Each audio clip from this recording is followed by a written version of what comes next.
Career path के YouTube channel पर आपका स्वागत है दोस्तों। आइए आज हम लोग देखते हैं भारत के ऐतिहासिक स्थल। तो भारत के ऐतिहासिक स्थल में क्या क्या आता है, यह हमारा हेडिंग हो गया। एक में है मोहनजोदड़ो। मोहनजोदड़ो का शाब्दिक अर्थ है मृतकों का टीला। देखिए, इसका मृतकों का टीला शाब्दिक अर्थ है। इसे सिंध का नखलिस्तान या सिंध का बाग भी कहते हैं।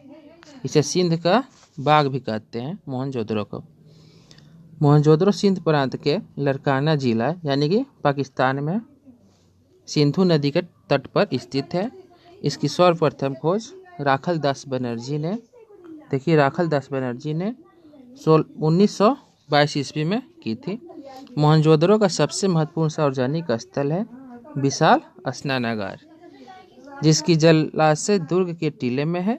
जबकि मोहनजोदड़ो की सबसे बड़ी इमारत विशाल स्नानागार है, जो 45.71 मीटर लंबा और 15.23 मीटर चौड़ा है।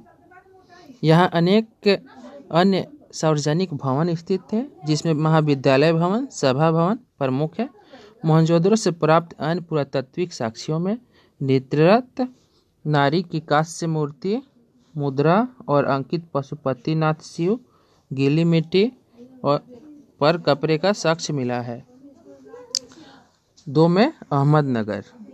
ये 2 में अहमदनगर की स्थापना 1490 ईस्वी में मलिक अहमद निजाम शाही ने की थी। यह महाराष्ट्र में है। यह निजाम शाही सुल्तानों की राजधानी रहा। यह 13वीं शताब्दी में बहमनी साम्राज्यों के अंतर्गत था। अहमदनगर यादवों से लेकर मराठों तक की गतिविधि का प्रमुख केंद्र रहा है। अकबर ने जब इस पर आक्रमण किया तो चांद बीबी ने उसकी सेनाओं का डटकर मुकाबला किया। चांद बीबी आप लोग देख लीजिए, पर अंत में अकबर ही जीता। मुगलों के अहमदनगर की स्वतंत्र सत्ता का बराबर प्रतिरोध झेलना पड़ा। अंततः 1637 ईस्वी में शाहजहां ने अहमदनगर को मुगल सत्ता में मिला लिया। औरंगजेब के बाद यह मराठों के अधीन हो गया। ठीक है दोस्तों, औरंगजेब के बाद यह मराठों के अधीन हो गया। अब 3 नंबर में है नचना। 3 नंबर में नचना। नचना नामक स्थल मध्य प्रदेश के, देखिए मध्य प्रदेश के छिंदवाड़ा जिले में स्थित है। इसे नचना कुठार के नाम से भी जाना जाता है। इसको आप लोग देख लीजिए, नचना कुठार के नाम से जाना जाता है।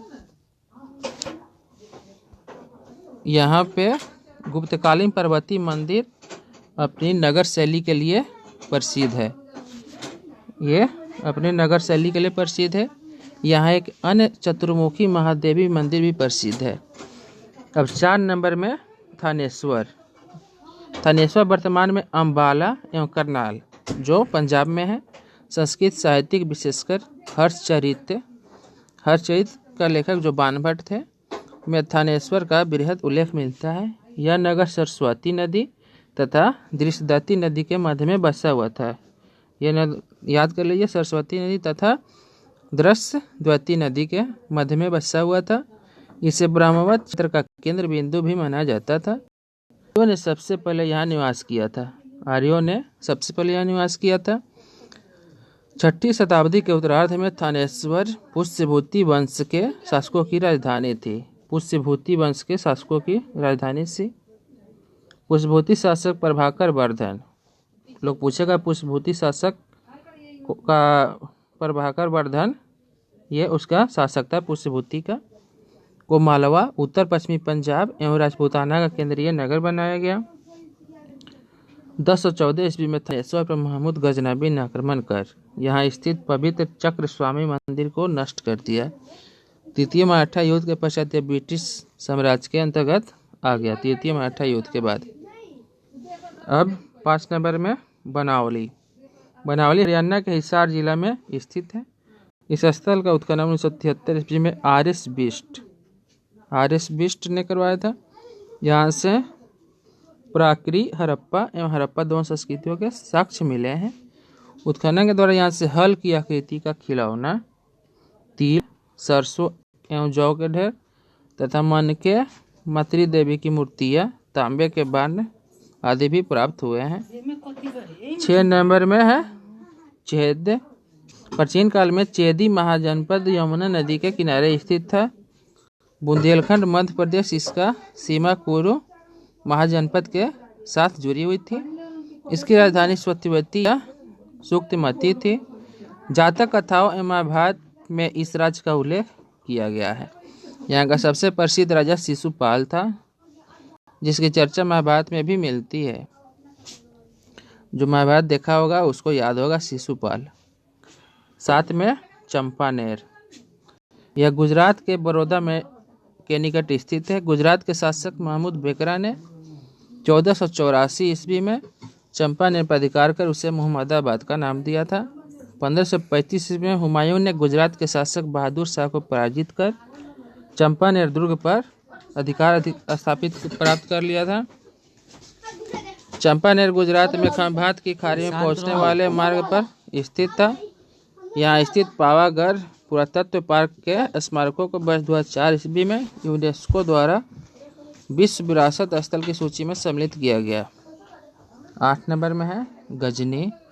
गजनी अफगानिस्तान में स्थित एक पहाड़ी नगर है जो याकूब इब्न नामक एक अरबी व्यक्ति द्वारा स्थापित किया गया था। 962 ईस्वी में अब्दुल गालिन नामक तुर्क ने एक छोटे से राज्य का स्थापना कर गजनी को राजधानी बनाया। उसका पुत्र सुल्तान महमूद ने, जो महमूद गजनबी के नाम से प्रसिद्ध हुआ, महमूद गजनबी ने 1000 ईस्वी से 1027 ईस्वी तक भारत पर 17 बार आक्रमण किया था। महमूद गजनबी। गजनी व्यापारिक केंद्र तथा बड़े बड़े भवनों, चौड़ी सड़कों और संग्रहालयों से परिपूर्ण था। लेकिन 1151 ईस्वी में गोरे वंश के अलाउद्दीन हुसैन ने इस नगर पर आक्रमण कर उसे जलाकर खाक कर दिया। इसके लिए जहां सोच की उपाधि दी गई। बाद में मोहम्मद गोरी ने इसे फिर से बनाया। 1739 ईस्वी में नादिर शाह ने गजनी पर अधिकार कर लिया था। अब 9 नंबर में देखते हैं देवागिरी है।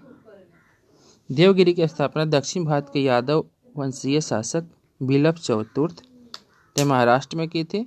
सल्तनत काल में अलाउद्दीन खिलजी ने यहाँ के शासक रामचंद्र देव को हराकर इस नगर को खूब लूटा। सुल्तान महमूद तुगलक जब दिल्ली की गद्दी पर बैठा तो उसे दक्षिण भारत में देवगिरी के केंद्रीय स्थिति पसंद आई।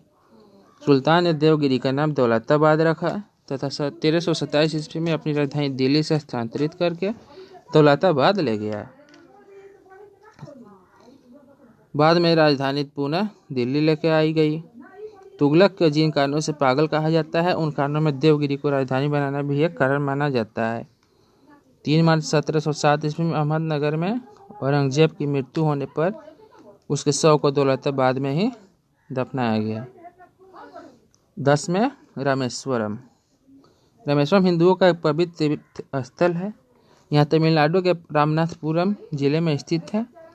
यह तीर्थ हिंदुओं के 4 धामों में से एक है। इसके अलावा यह स्थापित शिवलिंग 12 ज्योतिर्लिंगों में से एक माना जाता है। रामेश्वरम चेन्नई से लगभग 450 मील दक्षिण पूर्व में है। यह हिंद महासागर और बंगाल की खाड़ी के चारों ओर से घिरा हुआ है। सुंदर शंख आकार का एक द्वीप है। यहाँ भगवान राम ने लंका पर चढ़ाई करने से पूर्व पत्थरों के एक सेतु का निर्माण करवाया था, जिस पर चलकर वानर सेना लंका पहुंची थी। यहाँ के मंदिर गलियारा विश्व के मंदिरों का सबसे लंबा गलियारा है। Okay, thanks.